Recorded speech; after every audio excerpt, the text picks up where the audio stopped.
my wonderful people. Episode for me sound so movie be on Kwabashonko Esabe or Dino TV. Say in case and then your first time, kindly add your subscription, your likes, your comment, and please make sure you're going to share videos to a lot of people. Say Brooms doing your echo so away my Ghana. Okay, so Yabasha on the day of by election, Ewan Kritiano, Abronye friend of Kwame Bafo. Do not idea on within him no Abronye DC, Emma Yankase iGP Christian, you who knew Tete. For Nanutia no, and I'm so ama iGP inviting is a brand office. That is our most common one or two be. Na baby, and as a baby, any day send on with any day no, depending day send on with any day, never sorry for that. And see, episode for Nina Akosu, area matches, and same be. Abeto Janam so ama Kwame Bafo akwakotina ne TV station so say sisiano enkofo bi hwehwe no kra ana say omo pese omo gine nkofri ni nsem ebusiafo enya asem ketwa nam so ama ebinum iGP. I'm not saying so almost say iGP. I'm saying so omo like their iron iGP. You get it? Yes. Into no akwakoye nsem bebre na ekoso away my Ghana must say 80 yet share no kindly add your subscription to Asylum TV, your likes, your comments, and please make sure you're going to share videos to all of people. Don't forget to also click on the notification button for more news updates. Yet your new must with us. Now to the period when my application will be assessed and granted by any of the countries I have applied to as attached below. I have attach all relevant documents establishing my Ghanaian citizenship, marked Exhibit A, ground for seeking asylum. My request is based on consistent, escalating political prosecution, threat to my life, and system abuse of state security powers by the current government of Ghana.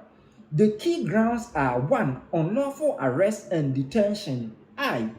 In February 2025, shortly after the current NDC government assumed office, I became the first opposition politician to be invited, arrested, and detained by the National Investigation Bureau for over 13 hours.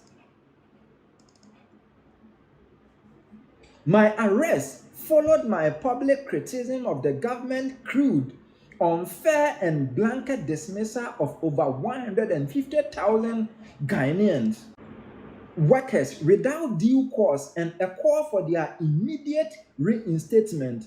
During my detention, I was threatened, intimidated, and stimuli warned that unless I cease criticism the government, I would face more severe measures in the future.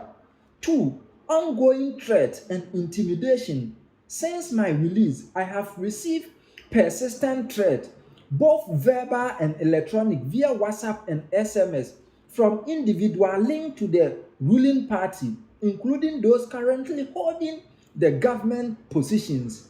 Recently, I publicly questioned the Inspector General of Police, IGP, Mr. Christian Tete Yohonu, on an online TV program that I host for failing to address the worsening insecurity in Ghana per the recent release Global Peace Index report, particularly the tribal conflict in the north that have resulted in death and displacement, while instead focusing on the selective arrest of opposition members for expressing personal opinion online, even when officers, members, and support of the ruling party has also said same or even worse. Following my public remark, I received a threatening call from an individual claiming to be an investigator and identifying himself only as Mr. Said, claiming to act on instruction of the IGP. He ordered me to report to the National Police Headquarters immediately to answer questions as to why I have been insulted and disrespecting the IGP, Mr. Christian Tete Yohonu, threatened that my failure to comply would result in huge forcefully apprehended and dealt with mercilessly that I won't come back to life. Through my lawyers, I officially wrote to the Criminal Investigation Department, CID, to verify if any official complaint has been lodged against me and if they had invited me. The Director General of CID, through the Secretary, informed my lawyers that they had not received nor initiated any criminal investigations against me, and rather directed my lawyers back to the supposed investigator, Mr. Said, who, when contacted, flatly refused to clarify and instead ominously stated, "Tell that boy that if he refused to come and we pick him up, he won't come back to life." A confidential source within the police later informed me of a secret meeting where plans has been finalized to arrest, detain, and brutalize me should I appear at police headquarters. Escalating pattern of prosecution. In recent months, there has been a disturbing trend of opposition politicians being arrested and detained beyond the constitutional mandated 48 hours without bail. This has created a climate of fear and intimidation where political opponents and of the government are deliberately targeted. Based on these realities and the direct threat to my life and liberty, I am convinced that both I and my family are in imminent and grave danger. Legal protocols relied upon in this application. This application is respectfully grounded upon the following binding international legal instruments and guidelines: 1951 Refugee Convention and 1967 Protocol recognize the applicant's well-founded fear of prosecution for the political opinion and prohibiting refoulement. Universal Declaration of Human Rights, Article 14, affirming the application right to seek asylum. 3. International Covenant on Civil and Political Rights, Article 9 and 19, safeguarding liberty, protection from arbitrary detention, and freedom of expression. 4. 1969 OAU Refugee Convention, extending refugee status to persons fleeing systemic political persecution and serious disturbance of public orders. UNHCR guidelines on international protection, recognizing that persecution of opposition politicians and denial of state protection fall within the refugee protection framework. Conclusion: in light of the above and in genuine fear for my personal safety and that of my family, I respectfully seek political asylum and security protection in your country. I place my trust in your respected institution to consider my case urgently and to extend the necessary humanitarian assistance and protection under international convention governing of the right asylum seekers. Thank you for your kind attention. Sincere, Kwame Bafo Abronye. Nti abusuafo Kwame Bafo Abronye ede ne ho ejaye because be an life ekeka kono enye asem kotwa emfa emano. To say that they gave us only about 5 days and that we needed a little more time, 1 week, to run up.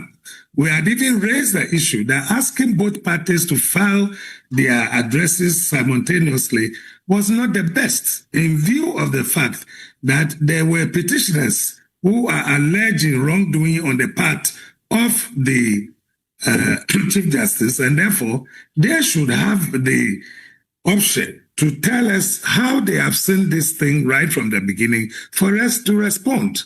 The committee said, no, we should still keep to what they have said. And then they told us that, look, after all, if they ask us to file it by a certain date and we have not finished, we could file it within a reasonable time. It's not by force.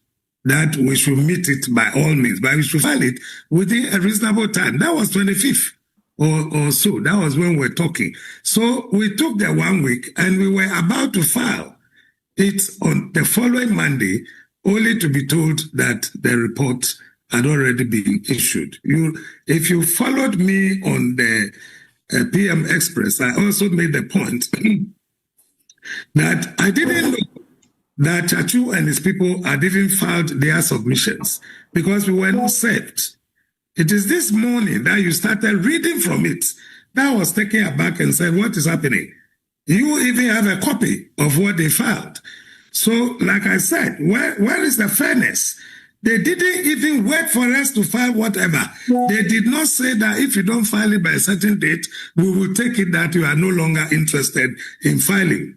But they just went ahead, apparently having prepared whatever they wanted to prepare, and went and submitted it based upon one-sided, submission. From what you are telling me now, these were the things that Chachu told them.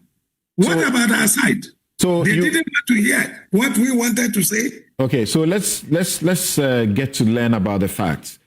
You were giving the 25th of August. That is 5 days. To file your written submissions, right? Yes, yes. By 25th, you had not filed. We had not, because we were preparing to start the Shining Stars 2 at the same time. But the petitioner, as in Daniel Ofori and his lawyers, had filed by 25th. Nobody told us anything. Nobody. That's what I'm saying. I'm hearing it from you for the first time, because they told us we could file it within a reasonable time. But you were giving 25th. Adjourned the hearings to the 15th of September. But you had just confirmed to me a while ago that you were giving the 25th to file. Have I denied that? Right. So as we were giving. Okay, please, I'm informing you. I don't want this kind of. No, we are doing just a bit of a fact. Creating the impression as if I'm telling lies. No, I'm not suggesting. I won't do that. I won't do that, sir. So I'm saying that on the 25th, the petitioner had filed their written submissions. They filed it on the 25th because that was the deadline you were giving, but you were unable to meet the deadline. I'm saying to you that they said we should file it by the 25th.